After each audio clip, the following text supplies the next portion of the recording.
प्रभु त्रिएक परमेश्वर का मैं तहे दिल से धन्यवाद और स्तुति करता हूं। आप सभी प्रियजनों को जय मसीह की। आज भी हमें हर सोमवार की तरह परमेश्वर की वचन की शिक्षा के हेतु प्रभु के सम्मुख में आने का अवसर मिली और परमेश्वर बहुतायता से सबको आशीषित करे। हम लोग थोड़ी देर प्रभु की वचन की ओर जाएंगे। आपको शायद याद होंगे हम कहां तक पहुंचे थे। पिछले हफ्ता हमने क्या मनन किए थे, कुछ याद है?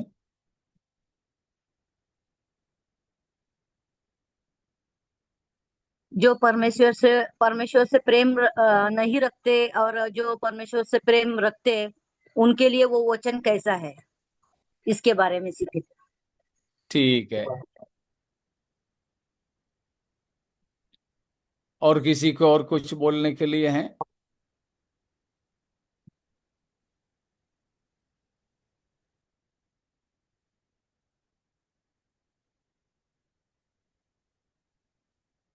ठीक है सविता सिस्टर, थैंक यू। हम लोग यह देख रहे थे कि परमेश्वर की वचन, वो प्रभु का वचन हमारे कितने पास में है, कितने नजदीक है, हम ये देख रहे थे। व्यवस्था विवरण की किताब से हमने देखा कि परमेश्वर की वचन ऐसा नहीं है कि हम नहीं समझ सकते हो, अनोखी हो, हमारी समझ से परे नहीं है, परंतु और यह भी है कि परमेश्वर की वचन हमसे दूर नहीं है। ये दो बात को हमने देखा। परंतु परमेश्वर की वचन हमने पाया कि हमारे नजदीक है। कितने नजदीक है, कितने पास है? याद होंगे।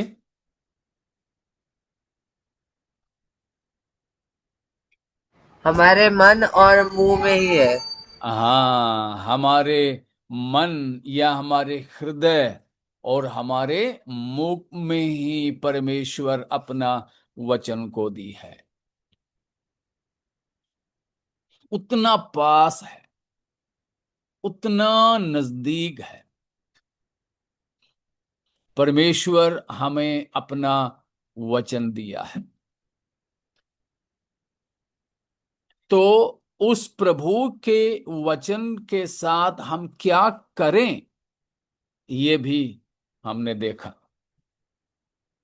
हमें क्या करना है वचन के साथ?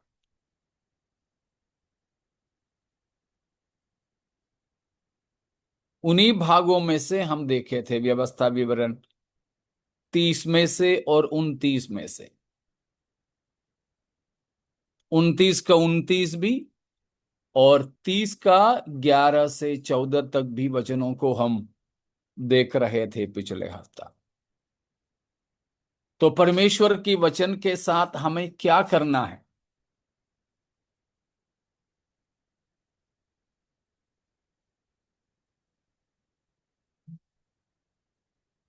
याद होंगे ना?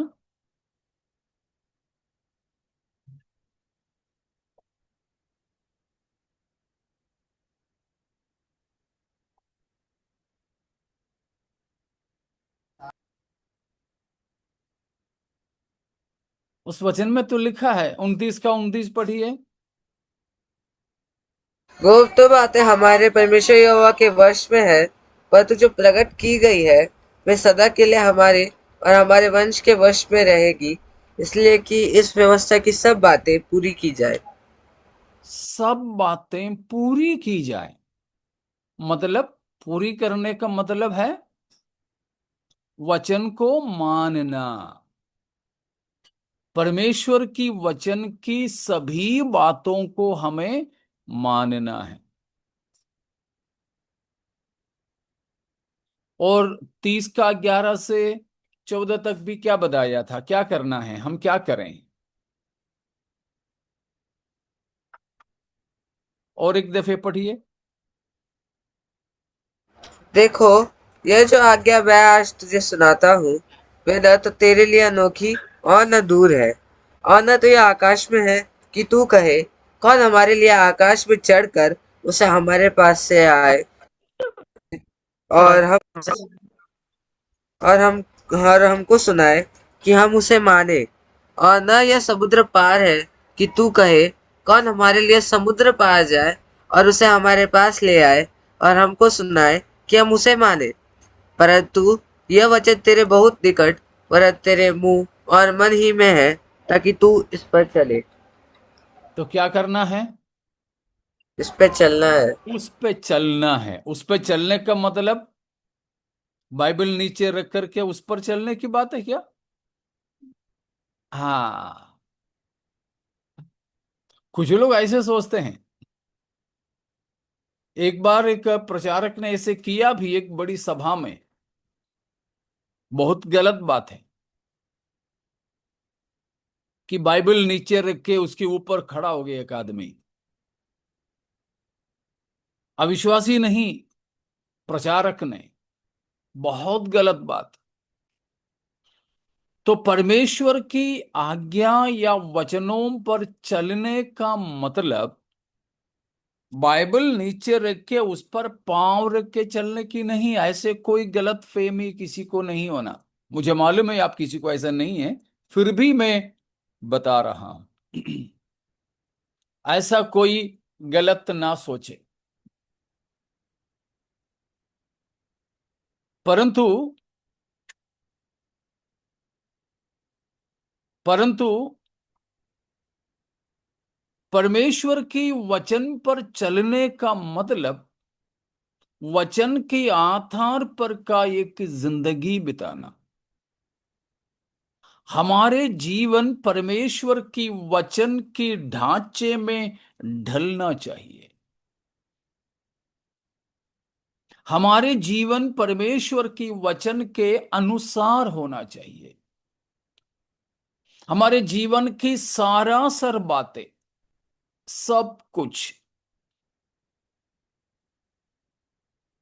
प्रभु के वचन पर आधारित हो। हमारे व्यक्तिगत जीवन की बात, हमारे रहन सहन की बात, लेन देन की बात, सब कुछ परमेश्वर के वचन के आधार पर हो।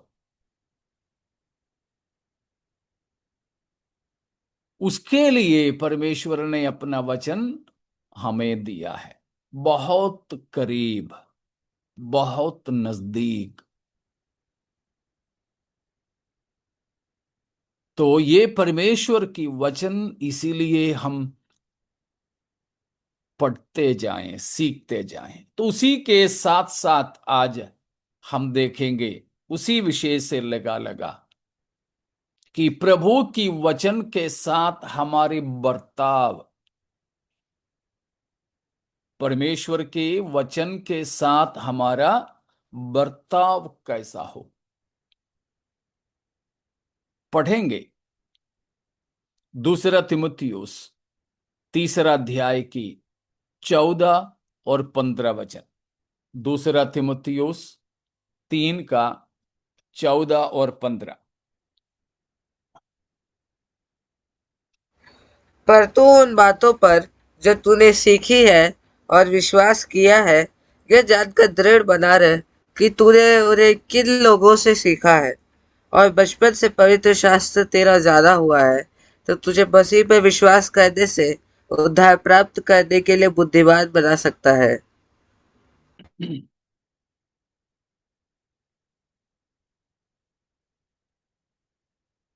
प्रेरित पौलुस एक वरिष्ठ प्रभु के सेवक होकर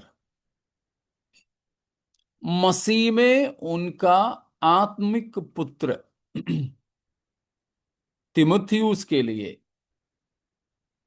ये चिट्ठी लिख करके बता रहा है। ये 14 से लेकर 17 तक की वचनों में वचन के बारे में बताया। उसमें 16-17 वचनों को हम पहले सीख चुके हैं कि हर एक पवित्र शास्त्र परमेश्वर की प्रेरणा से रचा गया है। वो किन किन बातों के लिए लाभदायक है, 4 बात वहां पर बताया, वो हम सीख चुके हैं। शिक्षा के लिए, दूसरा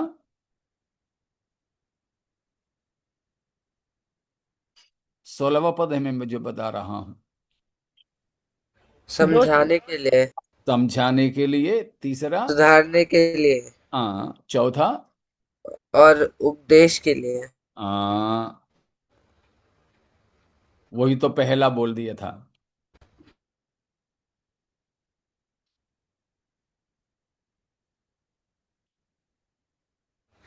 धार्मिकता की शिक्षा के लिए।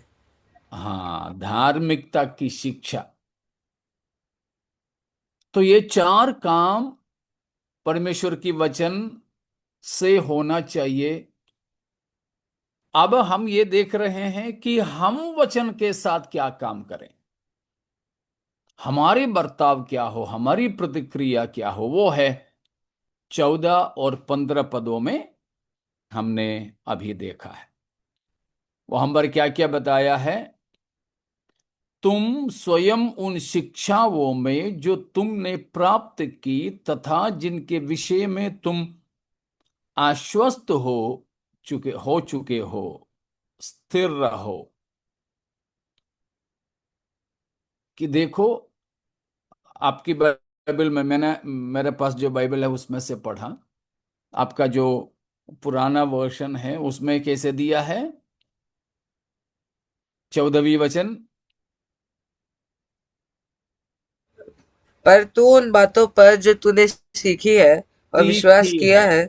सीखी है, ठीक है। दूसरा है विश्वास किया है। तीसरा पढ़ना, वो पकड़ के रखो। हाँ, उसमें स्थिर रहना, पकड़ के रखना, स्थिर रहो। और आगे, और बचपन से पवित्र शास्त्र तेरा ज्यादा हुआ है, जान लेना, जो तुझे वचन, वचन को जानना, जाना हुआ है, जो तुझे मसीह पे विश्वास करने से उद्धार प्राप्त करने के लिए बुद्धिमान बना सकता। तो कितनी बातें हैं वहां पर हमें करने के लिए बताया?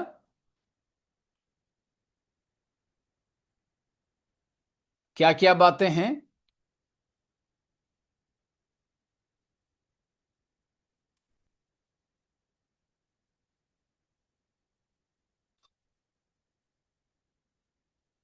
क्या क्या बातें हैं?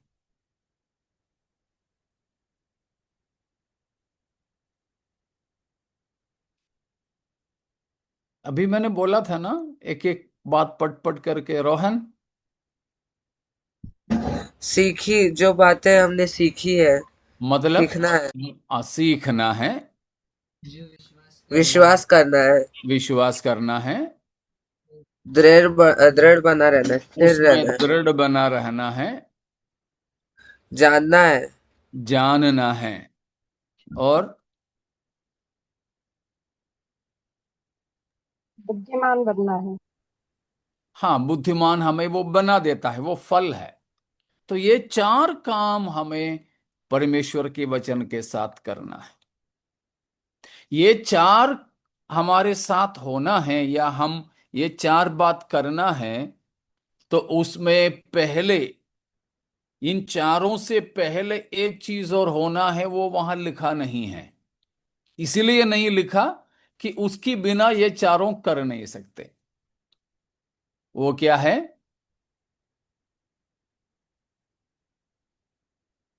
पढ़ना। वचन पढ़ना। पढ़ना।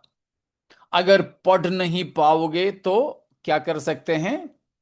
सुन सकते हैं।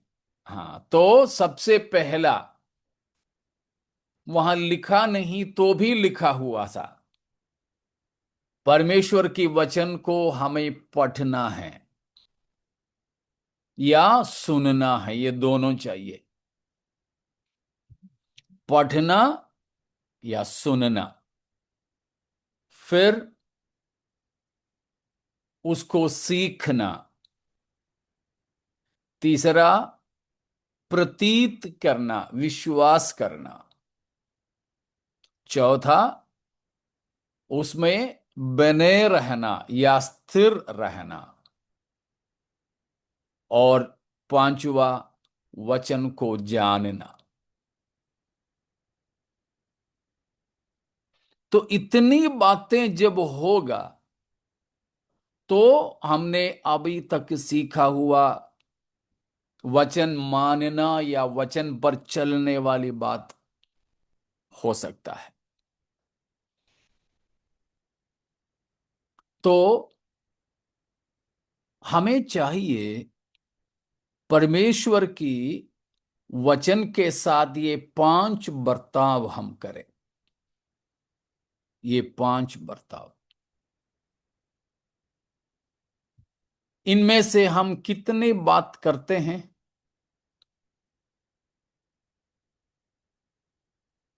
ये 5 में से कितने काम हम करते हैं?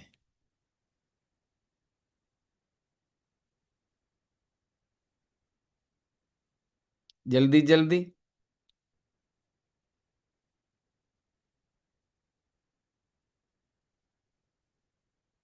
अब लोग हैं ना मेरे पढ़ते हैं। साथ? पढ़ते विश्वास हैं। करते हैं। पढ़ते हैं। आंटी ने क्या बोली?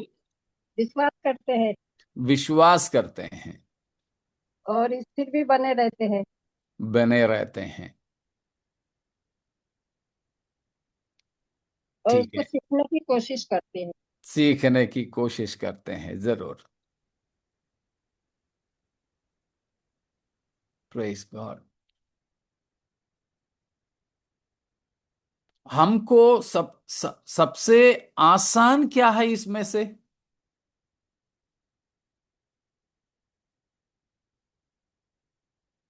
कुछ पढ़ना। पढ़ना। पढ़ना आसान है।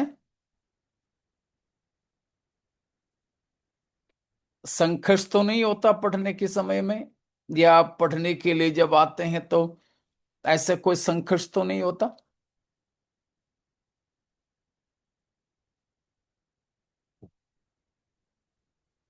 या बड़े आसानी से पढ़ पाते हो?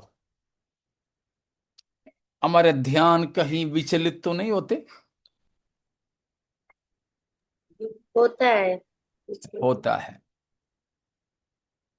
मोबाइल देखते समय, टीवी देखते समय जो ध्यान भटकाने वाली बात नहीं होता है, वो वचन पढ़ते समय जरूर होता होगा। ज्यादातर लोगों के साथ ऐसा होता है। सही है कि नहीं?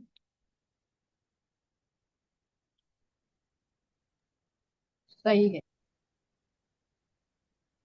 बाइबल पढ़ने के लिए शुरू किया तब याद आएगा, अरे फलाना व्यक्ति ने फोन किया था, जवाब नहीं दिया। तुरंत बाइबल वहीं छोड़ करके फोन ले लेते हैं।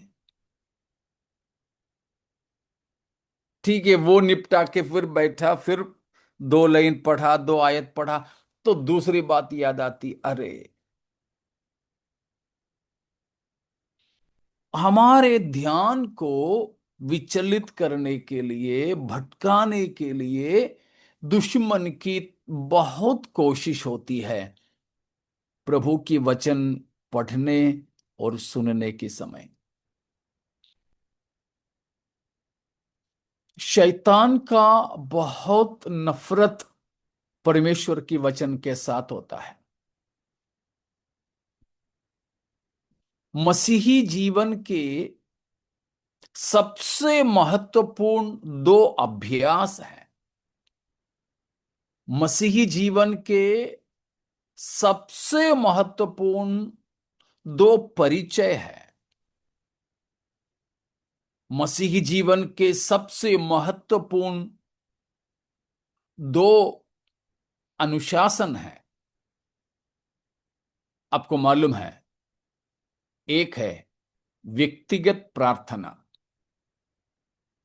और दूसरा है परमेश्वर की वचन को व्यक्तिगत तौर पर पढ़ना।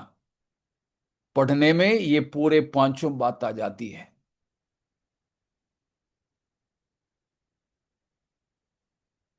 इन दोनों के खिलाफ में शैतान का बहुत बड़ा आक्रमण है।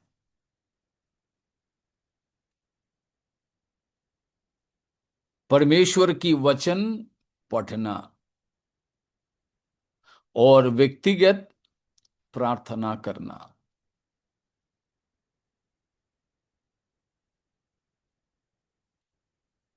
इस बात पर हमारा ध्यान बहुत ज्यादा होना चाहिए, बहुत ज्यादा। लेकिन परमेश्वरी इन दोनों बातों में हमको सफल बनाना चाहते हैं, या हम सफल बनने के लिए प्रभु चाहते हैं। लेकिन शैतान इन दोनों बातों में बाधा लाना चाहेगा।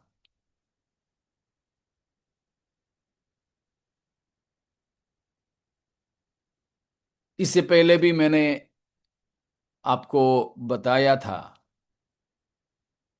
कि परमेश्वर के वचन को पढ़ने, सुनने, सीखने की मौका शैतान ना देने के लिए हर दम कोशिश करता रहता है। दो बात। पहला, परमेश्वर के वचन, मैंने उसमें भी 5 या 6 बात आप लोगों को बता चुका हूं, दोहराने में माफ कीजिए। शैतान सबसे पहले वचन पढ़ने या सुनने की मौका ही नहीं देगा। दूसरी बात, कभी ऐसा मौका मौका नहीं देगा, मतलब पढ़ने के लिए, सुनने के लिए वो बहुत रुकावट लाएगा, बहुत रुकावट लाएगा। अगर रुकावट को हमने पार कर लिया तो दूसरी बात है, वचन पढ़ते और सुनते समय में खूब नींद आ जाती है। बहुत से लोगों को मैंने देखा,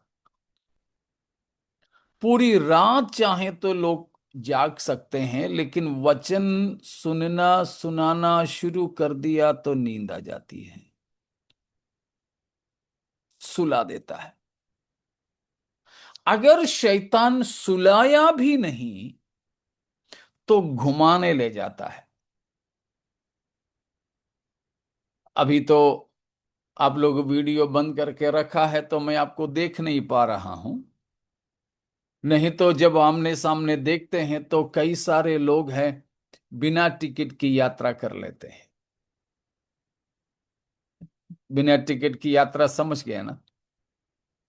शरीर इधर, मन और कहीं। बाइबल स्कूल में भी, चर्च में भी, बाइबल अध्ययनों में भी सब ऐसे होता है। शैतान घुमाने ले जाता है, ध्यान भटका देता है।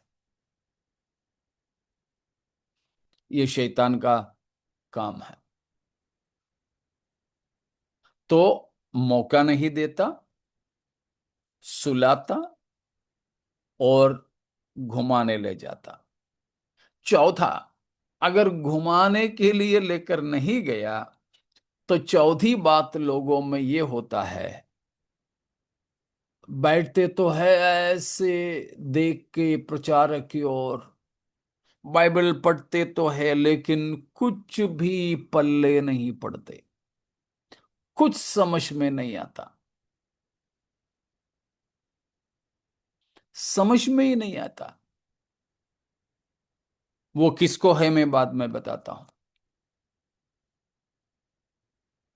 वचन कितना भी सरलता से बता दो, हम्म, बहुत बुद्धिमान है आदमी, लेकिन वचन को नहीं समझ पाता। ये उनकी बुद्धि की बात नहीं है, बुद्धि को अंधी कर देने वाली बात है। पांचवा, अगर समझ में भी नहीं, समझ में भी आ जाए फिर भी जल्दी भूल जाते हैं, जल्दी। आखिरी वाला आमीन बोलने से पहले ही जो सुना है वो भूल जाते हैं। इसलिए मैं हर बार आपसे पूछता हूं, आपको याद है पिछले हफ्ता हमने क्या सीखा था? इतना दिन पहले हम क्या सीखे थे? इसलिए मैं पूछता हूं।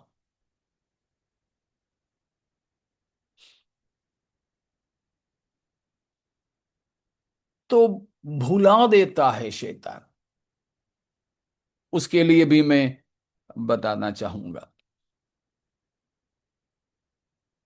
तो ये 5 काम खास तौर पर शैतान हमारे जीवन में करता है, वचन के सिलसिले में, वचन के सिलसिले में।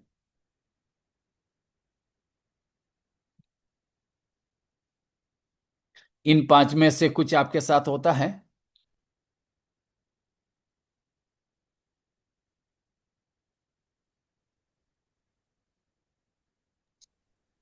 मेरे साथ होता है, भूल जाती हूँ मैं।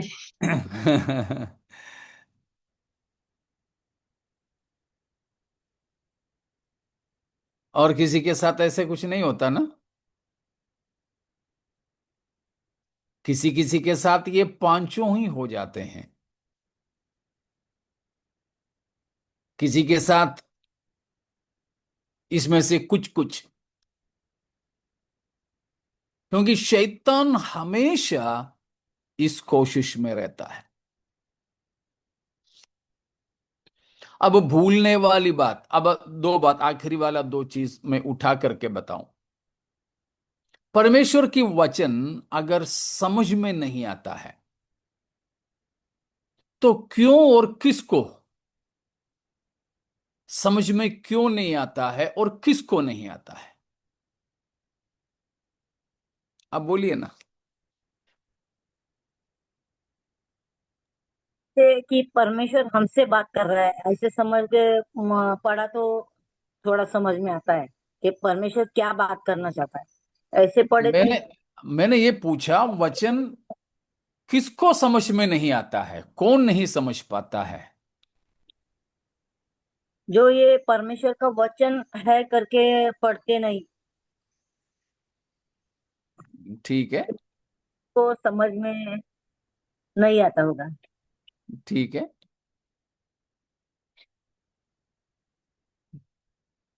और किसी को और कुछ?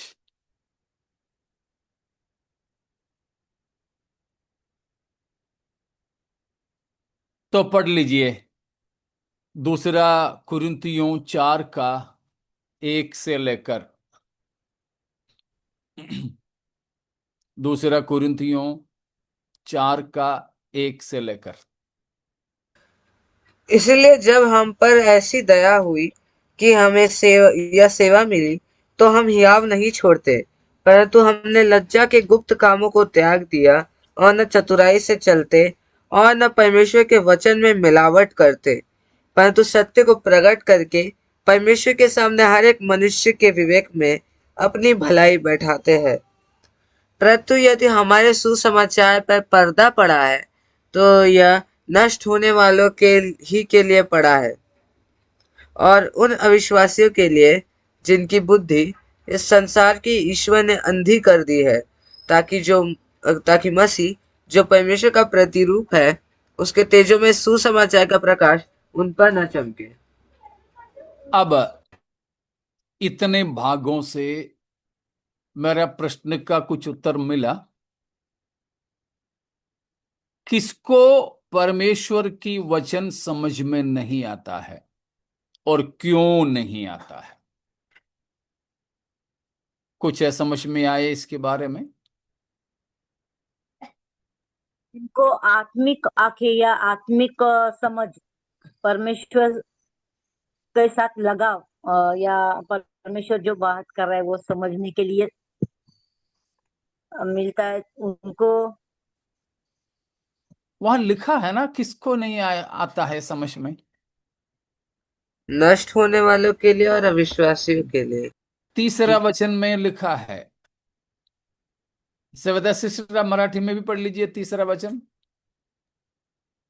परंतु आमची सुवार्ता आच्छादलेली असल्यास त्यांचा नाश होत आहे, त्यांचा ठाई ती आच्छादलेली आहे।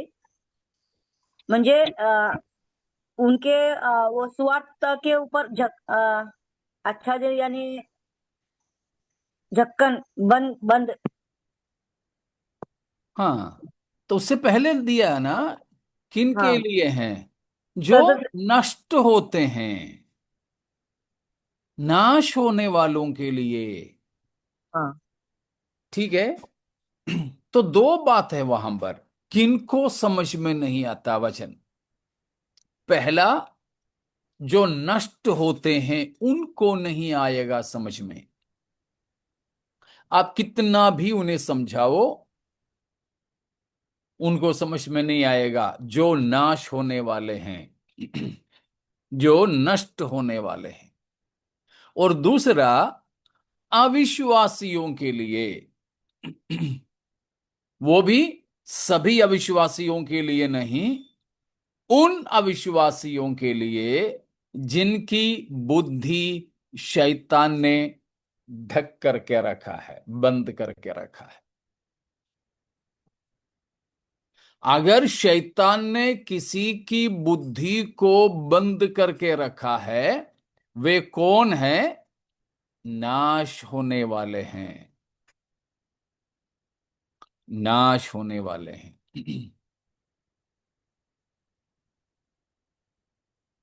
तो यहां पर यह बात स्पष्ट है।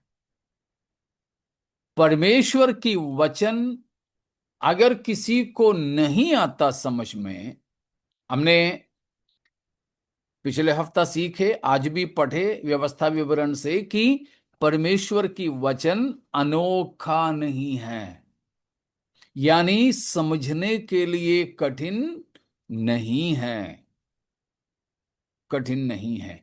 फिर भी अगर किसी को कठिन लगता है, किसी की भी समझ में पर्दा पड़ा है, तो वो उन अविश्वासियों के लिए हैं जिनकी बुद्धि को इस संसार के ईश्वर शैतान ने अंधी कर दी, ढक करके रखा, और वे नाश होने वाले हैं, नाश होने वाले। उनको कुछ भी समझ में नहीं आएगा। वो चर्च के अंदर वाले भी हो सकता है, बाहर वाले भी।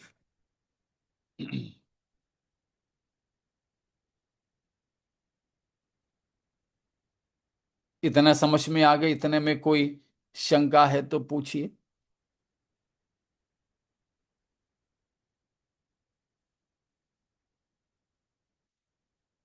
कुछ नहीं, ठीक है। अब दूसरा सवाल, उनको समझ में क्यों नहीं आता है? क्यों नहीं आता? चौथा वचन में लिखा है कि उनके मन को इस संसार की ईश्वर ने अंधी कर दी है। इस संसार का ईश्वर कौन है? शैतान। शैतान। शैतान। तो इस संसार के शैतान। ईश्वर ने अविश्वासियों के हृदय को अंधी कर दी। इसीलिए सुसमाचार पर, वचन पर उनके लिए पर्दा पड़ा है। वे नहीं समझ पाते। लेकिन परमेश्वर का धन्यवाद हो कि शैतान ने हमारे भी मनों को बांध रखा था, लेकिन परमेश्वर ने हमको खोल दिया, हमारे हृदय को खोला, हमारे मन को खोला कि हम परमेश्वर की वचन पर विश्वास कर सकें, प्रतीति कर सकें। प्रतीति कर सकें। Praise God.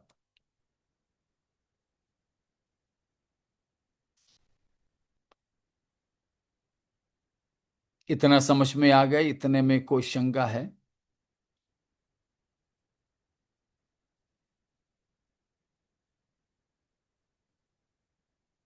तो ठीक है। पांचवी बात मैंने जो बोला था, हम लोग अब भूल जाते हैं, वचन को भूल जाते हैं।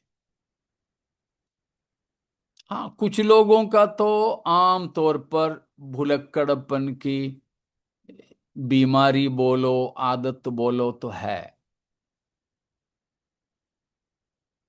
दुकान जाते हैं कुछ सामान लेने के लिए, घर से सब सोच के गए, दुकान जा गए, उधर पहुंचे तो भूल गए कि क्या लेने आया था।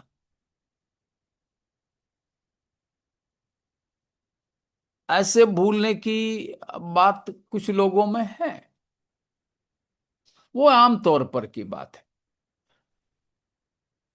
फिर सब कुछ हर कोई हमेशा याद रखेंगे भी नहीं, वो सब हमारे मानवीय सीमाएं हैं। मानवीय सीमाएं वो सब है। बल्कि उसके अतिरिक्त, उससे ऊपर कई लोग परमेश्वर के वचन को भूल जाते हैं। बाकी कुछ नहीं भूलते। बाकी कुछ नहीं भूलते।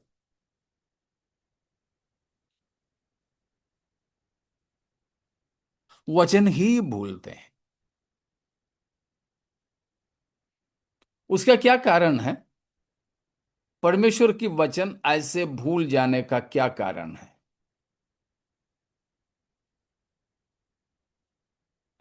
वो भी देख करके हम समाप्त करेंगे। उसके लिए चलेंगे मत्ती 13वां अध्याय में।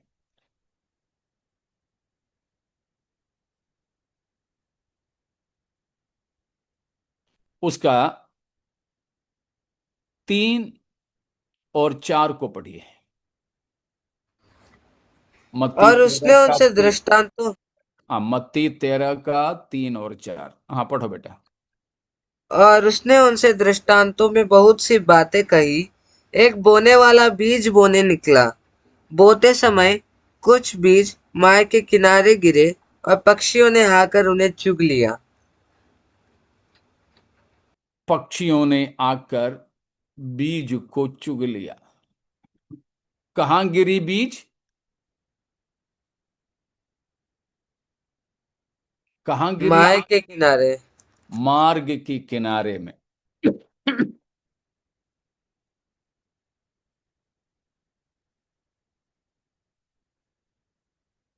क्या मतलब है उसका?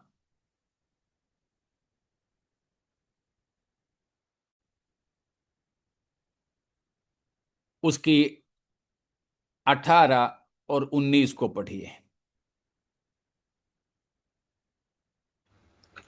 अब तुम बोने वाले के दृष्टांत का अर्थ सुनो। जो कोई राज्य का वचन सुनकर नहीं समझता, उसके मन में जो कुछ बोया गया था, उसे वह दुष्ट आकर छीन ले जाता है। यह वही है जो मार्ग के किनारे बोया गया था। मार्ग के किनारे में बोया गया या गिरा हुआ बीज पंछियों ने चुग लिया। यहां बीज का मतलब तो आप जानते हैं।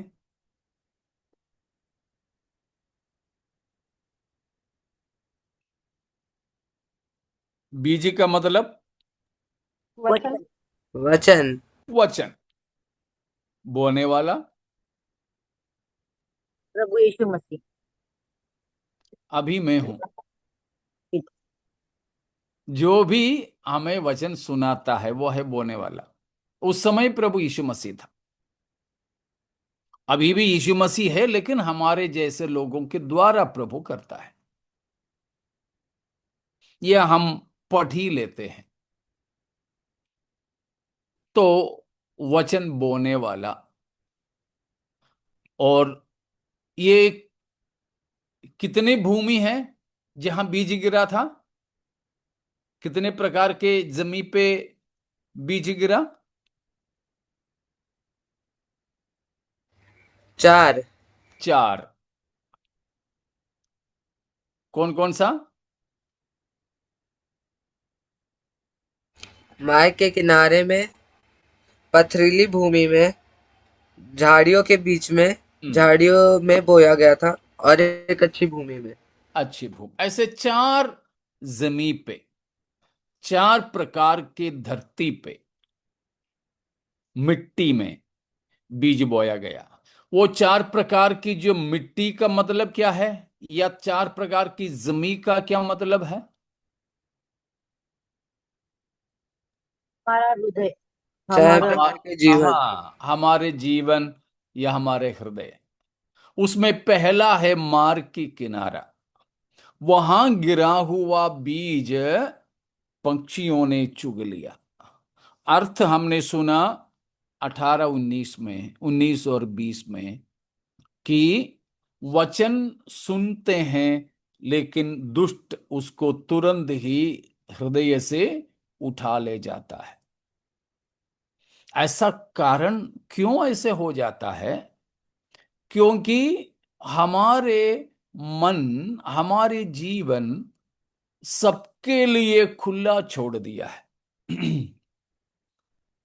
रेलवे स्टेशन और बस स्टैंड जैसा है हमारा हृदय, जबकि होना चाहिए हवाई अड्डा जैसा। समझ में आ रहा ना? रेलवे स्टेशन, हमारे भारत के रेलवे स्टेशन हो, बस स्टेशन हो, कितने दरवाजे हैं उसकी? बहुत से हैं। हाँ, बहुत से दरवाजे, कहीं से भी कोई भी अंदर आ सकता है। इसीलिए रेलवे स्टेशनों में कुत्ते घूमते रहते हैं, गाय बैल बकरी वगैरह भी घूमते रहते हैं। हमारे मुंबई में तो ऐसे कुत्ते तो मिलेंगे लगभग सभी स्टेशनों में, लेकिन गाय बैल वगैरह यहाँ नहीं मिलते, उधर सिटियों में नहीं छोड़ते हैं इसलिए। लेकिन उधर भारत में कहीं जाओ, मैंने दिल्ली स्टेशन में तक देखा कि रेलगाड़ी आ रही है लेकिन पटरी पे अपनी चारा खाते खाते जानवर। क्यों? ये जानवर प्लेटफॉर्म टिकट लेकर आते हैं क्या, या यात्री टिकट लेकर आती है? इसको भगा देते हैं तो कहीं से भी वो अंदर आ सकते हैं, कहीं से भी।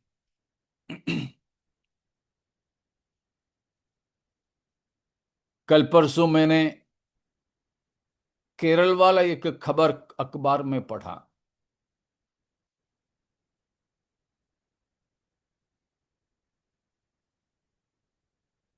मनुष्य और बंदर के बीच में लड़ाई, उसमें मनुष्य हार गया।